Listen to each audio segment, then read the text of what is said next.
আচ্ছা, welcome to our online class to electrical fourth semester. আমাদের আজকে প্রথম ক্লাস, তাই না? ডিসি মেশিনের জন্য এটা।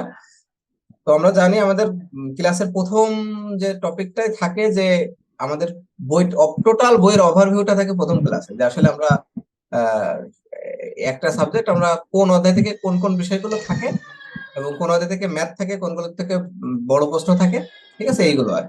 তো সেটা নিয়ে আজকে আলোচনা করবো, সেটারই ধারাবাহিকতা আজকে প্রথম ক্লাস। তো I am sharing my screen. দেখা যায়? জি স্যার। Take screenshot. 1 2 3 হয়েছে?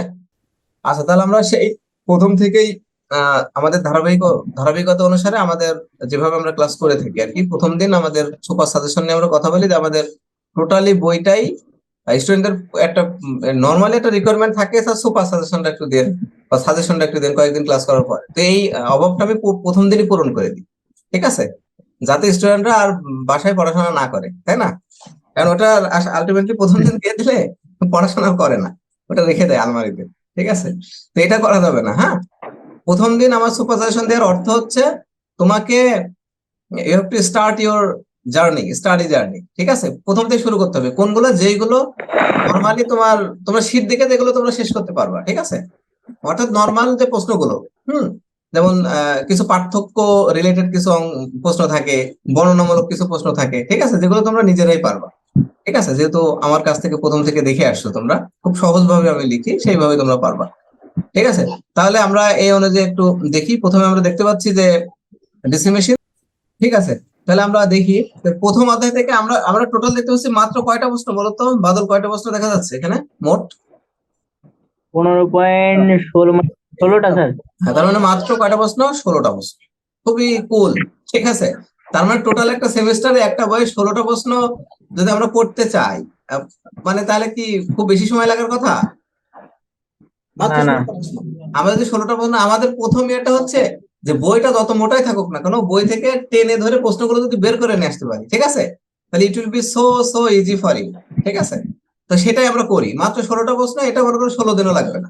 এবং এই 16টা প্রশ্ন থেকে কমপক্ষে এখানে গ্যারান্টিও 4টা প্রশ্ন থাকবে। কটা থাকবে? একটা। কমপক্ষে 4টা রচনামূলক থাকবে। তা তুমি চিন্তা করো, তোমার 7টা প্রশ্ন থাকে, তো 7টার ভিতরে 4টা তুমি যদি রচনামূলক পেয়ে যাও, তাহলে আর একটা থাকে, আর একটা অঙ্ক করবা, বাস। এই 5টা কিন্তু কমন পেয়ে গেল। মানে কমন পাওয়া আসলে কোনো ব্যাপারই না, ঠিক আছে? একটু যদি মানে ট্রিকি ভাবে আমরা যদি পড়ি 80-20 প্রিন্সিপাল অনুসারে, যে কোথা থেকে কি আসবে জাস্ট আমরা একটু দেখে নেবো, ব্যাস, এটা হয়ে যাবে, ঠিক আছে? কঠিন কিছুই না। ওকে, তার ভিতরে আমরা দেখতে পাচ্ছি প্রথম অধ্যায়ে যেটা দেখা যাচ্ছে সেটা হচ্ছে ড্রাই সেলের গঠন ও কার্যপ্রণালী। এবং প্রথম অধ্যায়ে আরেকটা দেখা যাচ্ছে যে একটি লেড অ্যাসিড সেলের গঠন ও কার্যপ্রণালী, ঠিক আছে? এই একই অধ্যায়ে 2টা প্রশ্ন, এবং 2টা প্রশ্নে তোমরা 3 স্টার দিবা। এই 2টা প্রশ্ন থেকে একটা প্রশ্ন আসবে ইনশাআল্লাহ, ঠিক আছে? হয় তোমার মিডে তো একটা দিবেই, মিডে দিবে এবং বোর্ডেও আসবে, ঠিক আছে? ওকে, এটা হলো প্রথম অধ্যায়ের। আর এই ড্রাই বলতে কি, ড্রাই সেল, সেল মানে ব্যাটারি, ঠিক আছে? আর ড্রাই বলতে কি, যে শুকনা যে ব্যাটারি গুলো, তার মানে যে ব্যাটারি গুলোর ভিতরে পানি থাকে না, নর্মালি যে পাউডার জাতীয় কিছু ইলেকট্রোলাইট থাকে, লাইক অ্যামোনিয়াম ক্লোরাইডের পেস্ট থাকতে পারে বা আদার জিনিস থাকে পাউডার জাতীয়, ওইগুলো বলা হয় ড্রাই সেল, মানে শুকনা। আর লেড অ্যাসিড সেল হচ্ছে তোমার যেগুলো পানি এবং সালফিউরিক অ্যাসিডের মিশ্রণে যে ইলেকট্রোলাইটটা ব্যাটারির ভিতরে রাখা হয়, ঠিক আছে, ওইটা হচ্ছে তোমার লেড অ্যাসিড সেল, রাইট? এটা কঠিন কিছু না, এটা বলে। আর এই যে 2 নাম্বার, যে 2 নাম্বার অধ্যায়, এটা তোমাদের জন্য নতুন অ্যাড করেছে, ঠিক আছে? তো এইটা হচ্ছে তোমার আমি জাস্ট আমি এটার ব্যাপারে আপাতত বলছি না, এটা আমি 50-50 দিচ্ছি, বিকজ এটা তো নতুন তোমাদের জন্য, ঠিক আছে? তোমাদের জন্য একটা বেস, ঠিক আছে? তোমাদের পরে আমি বলতে পারবো, পরের ব্যাচদের জন্য বলতে পারবো এটা কতটুকু ইম্পর্টেন্ট, ঠিক আছে? বিকজ এটা আসলে আমি নিজের অভিজ্ঞতা থেকে আসলে এটা দিয়েছি, যে এটা আসলে আসতে পারে এতটুকু। ওকে, তার মানে এই 2টা অধ্যায় থেকে মোট 3টা প্রশ্ন পড়তে হবে আমাদের। ওকে, চলে আসি আমরা তৃতীয় অধ্যায়।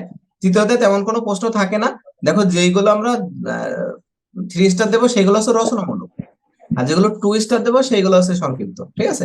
এটা সংক্ষিপ্ত নর্মালি থাকতে পারে, এটা ইয়ে করা। হ্যাঁ, এটা হলো তৃতীয় অধ্যায়।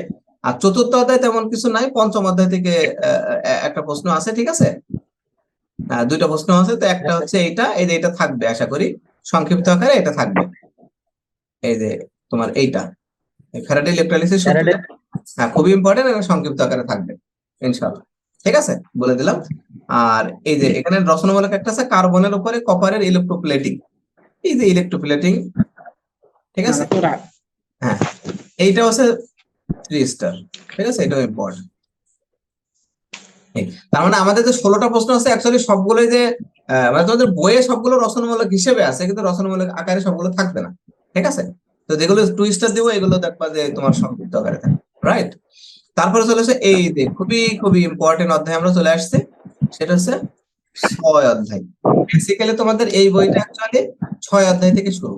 ঠিক আছে, কারণ আগে পূর্বের প্রিভিয়াস যে বইটা ছিল সেটা 5 অধ্যায় থেকে শুরু ছিল, কিন্তু দেখো এই অধ্যায়ে একটা মানে তোমাদের এই বই একটা অধ্যায় বেশি বাড়তি করে দিয়েছে ওরা, দ্বিতীয় অধ্যায়টা, এই জন্য এই নাম্বারে 6 চলে গেছে। হ্যাঁ, তো এই যে একটি ডিসি জেনারেটরের ইএমএফ সমীকরণ প্রতিপাদন করো, খুবই খুবই ইম্পর্টেন্ট। এটা এটা কি দেওয়া যায়, ডাবল 3 স্টার দেওয়া যায়। ঠিক আছে, মানে তোমার তো মনে করো যে আমি ইম্পর্টেন্ট কোয়েশ্চেন গুলো তো বলেই দিয়েছি, প্লাস আরো বেশি বেশি ইম্পর্টেন্ট যেগুলো সেগুলো আমি বলতেছি। ঠিক আছে, এই দুইটা থেকে তুমি একটা পাইলা, আর এইটা তুমি পেয়ে গেলা, তাহলে দেখো তোমার তোমার কিন্তু আলটিমেটলি 2টা প্রশ্ন তুমি কিন্তু কমন পেয়ে গেল। এবং মিডের জন্য যদি মিড যদি 6 অধ্যায় পর্যন্ত থাকে তাহলে এটা থাকবে ইনশাআল্লাহ। ওকে, বইয়ের আচ্ছা, তাহলে এটা গেল, এটা আমাদের মিড পরীক্ষা পর্যন্ত, মেবি এই পর্যন্ত তোমাদের থাকতে পারে, এর বেশি হয়তো থাকবে না। ঠিক আছে, এটা হচ্ছে মিড। জি স্যার। ঠিক আছে, তাহলে আমরা দেখতে পাচ্ছি যে 6 অধ্যায় পর্যন্ত মোটামুটি মিড সেমিস্টারে থাকবে, এবং এখানে খুবই মানে অত প্যারা নেওয়ার কোনো কারণই নেই। দেখো যে এত সহজ, তুমি এটা আসলে আমার মনে হয় না অত বেশি, জাস্ট আমি একটু ধরিয়ে দেবো তোমাদের জন্য, এটা সহজ হবে। ঠিক আছে, এটা একটা ব্যাপার। আর একটা ব্যাপার হচ্ছে অঙ্ক থাকবে এই অধ্যায় থেকে, এটা বোর্ডে থাকবে এবং মিডে দুইটাতেই থাকবে। ঠিক আছে, তো আমি বললাম না যে একটা অঙ্ক থাকবে, তো এখান থেকে একটা অঙ্ক নর্মালি থাকবে, এটা আমরা করবো। ঠিক আছে, তাহলে মিডটা আমাদের জন্য এত বেশি কঠিন হবে না, অটোমেটিক্যালি জাস্ট শুধু বর্ণনামূলক প্রশ্ন। এই জন্য আমি এটাকে অনলাইনে নিয়েছি, এই কারণে জাস্ট আমি আমার যেহেতু সলিউশন দেওয়াই আছে, শুধুমাত্র ধরবো আর শেষ করে দেবো। আমার সর্বোচ্চ 3টা অনলাইন ক্লাস লাগবে তোমার মিড পর্যন্ত শেষ করতে। ঠিক আছে, তাহলে এইটা নিয়ে তোমার কোনো চিন্তাই করা লাগবে না, জাস্ট আমি যেগুলো দেবো যেগুলো বলবো সেগুলো তোমরা just শুধু কমপ্লিট করবে। ঠিক আছে, তারপরে চলে আসো নবম অধ্যায়, যেটা মিডের পর থেকে শুরু হবে। তো নবম অধ্যায় কি, একটি শান্ট জেনারেটরের ভোল্টেজ ব্যর্থতার কারণ কি। ঠিক আছে, একটা জেনারেটর আছে, জেনারেটর 2 ধরনের আছে, শান্ট সিরিজ, সেটা আমরা যখন আলোচনা করব তখন দেখবো। এই জেনারেটরে যখন ভোল্টেজ উৎপাদন হবে তখন ওটা উৎপাদনে ব্যর্থ হতে পারে ভোল্টেজটা। ঠিক আছে, জেনারেটরের কাজ হলো ভোল্টেজ উৎপন্ন করা, ওটা ব্যর্থ হতে পারে। কি কি কারণে, এটা নর্মালি একবার দেখলে তোমরা পারবা। ঠিক আছে, আর এই যে 9 অধ্যায়, এটা খুব ইম্পর্টেন্ট, এটা হচ্ছে সংক্ষিপ্ত। এটা যদিও সংক্ষিপ্ত কিন্তু ইম্পর্টেন্ট। কিন্তু 9.9 এটা আবার রচনামূলক। ঠিক আছে, আমাদের যে টার্মিনাল ভোল্টেজ, মানে জেনারেটরের টার্মিনাল ভোল্টেজ বা লোডের ভোল্টেজ এবং লোডের যে কারেন্ট, তার একটা বৈশিষ্ট্য রেখা আছে, এটা খুব ইম্পর্টেন্ট, এটা আবার থাকে নর্মালি। আবার একটা হাইলি ইম্পর্টেন্ট একটা ইয়েটা প্রশ্ন, সেটা হচ্ছে 10.10, 10.10, এইটা খুব ইম্পর্টেন্ট। এইটা আবার সে আগের মতো, এই যে 6.7 এবং 10.10, এইটা আমরা ডাবল 3 স্টার দিতে পারি। ঠিক আছে, তোমরা দেখো তোমাদের কিন্তু আলটিমেটলি টোটাল বইটা সম্পর্কে ধারণা হয়ে যাচ্ছে। ঠিক আছে, যে আসলে আমার কোন অধ্যায় থেকে কোনটা আমাকে বেশি গুরুত্ব দিতে হবে। ঠিক আছে, I think it is being very easy for you, because আমি তো টোটালটা বলেই দিচ্ছি যে আসলে কোনটা কি। এটা কিন্তু আসবেই ইনশাল্লাহ। ঠিক আছে, তাহলে দেখো বোর্ডের জন্য আমরা পেয়ে গেলাম কয়টা, মানে নিশ্চিত আমরা কয়টা দিলাম এই পর্যন্ত। এবং তো 3টা স্যার। হ্যাঁ, 3টা দিলাম। কোনটা কোনটা, ওই যে প্রথম 2টা থেকে একটা, তারপরে 6.7টা দিলাম আমরা, তারপরে 10.10টা আমরা কিন্তু নিশ্চিত দিয়ে দিলাম ইনশাল্লাহ, এর ভিতরে আসবে। ওকে, তারপরে এই যে 11.11তে দেখা যাচ্ছে যে এটা ডিসি লোড কন্ট্রোল পদ্ধতি, এটা নর্মালি আসলে বড় প্রশ্ন আসবে। ঠিক আছে, না আসলে আসবে না এটা। এই আর পরেরটা কি, 12 অধ্যায়ে খুবই সহজ, এই যে ব্যাক ইএমএফ আছে, ব্যাক ইএমএফ সম্পর্কে আমরা আলোচনা করবো, যখন প্রশ্ন আলোচনা করবো তখন অটোমেটিক বোঝা যাবে। এটা সংক্ষিপ্ত আকারে থাকে, একটা স্ক্রিনশট নিয়ে নাও। আমরা প্রায় বইয়ের শেষ পর্যায়ে চলে আসছি। ওকে, আমরা ছিলাম এখানে, তাই না? এই যে আবার আরেকটা প্রশ্ন আমি আবার ডাবল 3 স্টার দিতে পারি, সেটা কি 12 পয়েন্ট দেখা যায় একটি ডিসি পড়ো। দেখাও যে একটি ডিসি মোটরের অ্যামেচার উৎপন্ন torque T A equal to 0.016 half না কি স্যার ওটা IA IA IA IA P by A KG minus Z microfarad P by A KG minus M minus না, ওটা কেজি মিটার, ঠিক আছে? ওটা টর্কের একক, টর্কের একক পড়েছি না আমরা, যে কেজি মিটার। হ্যাঁ স্যার ওইটা তো ফ্যারাড।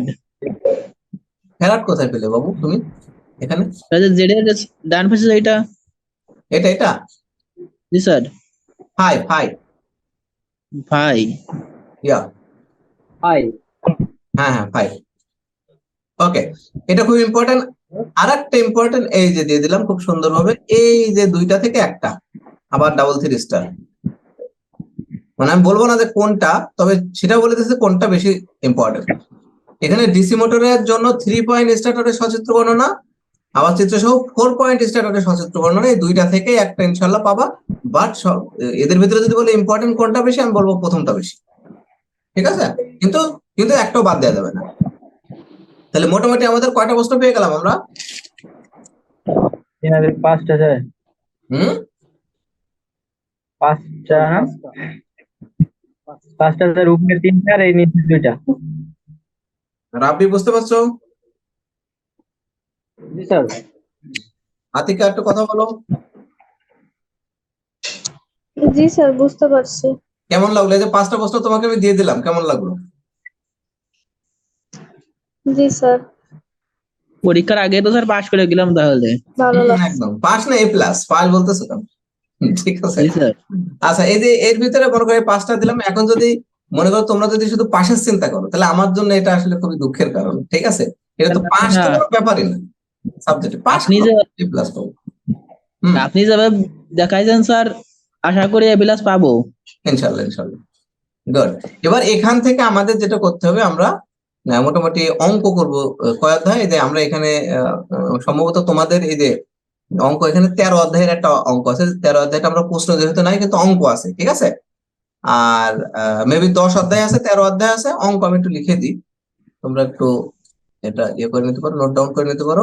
অঙ্ক হচ্ছে ওই যে 6 অধ্যায় আমাদের করতে হবে, আবার 10 অধ্যায় করতে হবে, আমাদের 13 অধ্যায় করতে হবে। এর ভিতরে যদি বলো খুব বেশি ইম্পর্টেন্ট কোন কোন অধ্যায়, তাহলে বলবো হচ্ছে 6 অধ্যায় আর 13, খুব বেশি ইম্পর্টেন্ট, ঠিক আছে? আর অঙ্ক আসলে আমরা চাইলে অনেকগুলো অঙ্ক করতে পারি। 6 অধ্যায় আছে, 7 অধ্যায় অঙ্ক আছে, 9 অধ্যায় হ্যাঁ 10 অধ্যায়, 11 অধ্যায়, এগুলো অঙ্ক আছে, ঠিক আছে? এখন সবগুলো আসলে আসে না আমাদের, ঠিক আছে? বাট তুমি দেখো, আমার তো 5টা প্রশ্ন কিন্তু আমি নর্মালি ইয়ে আকারে পাচ্ছি, ঠিক আছে? বর্ণনামূলক প্রশ্ন পেয়ে যাচ্ছি। তাহলে সেক্ষেত্রে আমি তারপরেও অঙ্ক আমি করবো, কারণ অঙ্ক কিন্তু সংক্ষিপ্তও থাকবে, আবার রচনামূলকও একটা একটা বা দুইটা থাকে। আর ডিসিমেশনের অঙ্ক কখনো কখনো কখনো কমন নাও আসতে পারে, ঠিক আছে? এটা আমি বারবার বলি, কারণ কখনো আমি অঙ্ক নর্মালি, ডিসিমেশনের অঙ্ক নর্মালি আমি কমন বাঁধাতে পারি না, ওটা জাস্ট নিয়ম আসে, এবং আমি সম্ভাব্য সকল নিয়ম আমি করিয়ে দিই তোমাদের, ঠিক আছে? সকল নিয়ম। আচ্ছা, তাহলে আমরা মোটামুটি দেখলাম যে আমাদের ডিসি মেশিনে আসলে কতটুকু, কয়টা চ্যাপ্টার আছে সেটা দেখলাম, এবং কোন কোন চ্যাপ্টার থেকে কোন কোন প্রশ্ন বেশি আসে, এবং কোন কোন অধ্যায় থেকে আমাদের অঙ্ক করতে হবে, আমরা সবই দেখলাম, ঠিক আছে? তাহলে মোটামুটি আজকে এই পর্যন্তই, পরবর্তী ক্লাস আমাদের পরের দিন হবে, ঠিক আছে? আমরা এই পর্যন্ত রাখছি, তাহলে রেকর্ডিং আমি অফ করছি।